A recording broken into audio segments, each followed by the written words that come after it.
দেখো মনে রাখার যে বিষয়টা, প্রথমে আমি তোমাদেরকে বিশ্ববিখ্যাত আলবার্ট আইনস্টাইনের একটি গল্প শোনাতে চাই, যিনি কিনা কিছুই মনে রাখতে পারতেন না। মাঝে মাঝে তিনি তার বাড়ির নামটাও ভুলে যেতেন।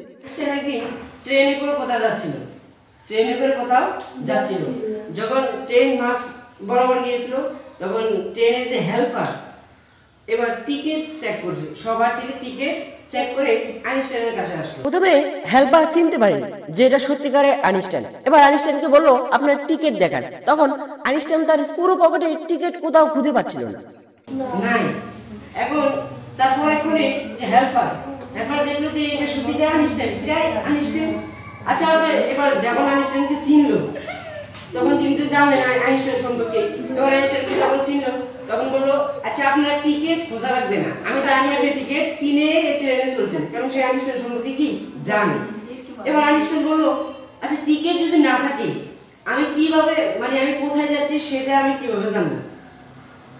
টিকিট যদি না থাকে আমি কোথায় যাচ্ছি সেটা, আমি কোথায় নামবো, কোথায় যাচ্ছি সেটা আমি কিভাবে জানবো? কারণ টিকিটে লেখা, আমি কোন গন্তব্যে খুঁজবো।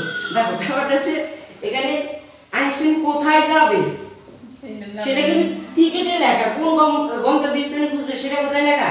টিকিটে লেখা। কোথায় যাবে সেইটুকু তার ভাষা কোথায়? টিকিটে।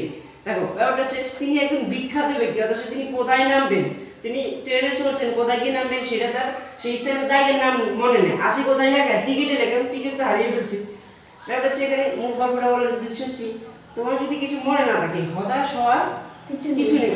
সে পুরো বিশ্বে বিখ্যাত, তার যদি এই সামান্য যে তিনি কোথায় যাবেন সেই স্থানের নাম যদি, সেই গন্তব্যের নাম যদি নাই জানে, তিনি কেমন ব্যক্তি? মনে কিছু রাখতে পারি না, আমার দ্বারা কিছু হবে না, আসলে এটা ভাবনাটাই খুবই কি ভুল। আমি মনে রাখতে পারি না যে আমার দ্বারা কিচ্ছু হবে না, আসলে এটা এর ভাবনাটাই কি ভুল। মানুষ ভুলে যাওয়াটা কি স্বাভাবিক। মানুষ কি একটা জিনিস করেছ এটা তুমি ভুলে যাবে, এটাই কি স্বাভাবিক। তাহলে মনে না রাখতে পারলে যে তুমি কিছু করতে পারবে না জীবনে, আসলে এটা ভাবাটাই কি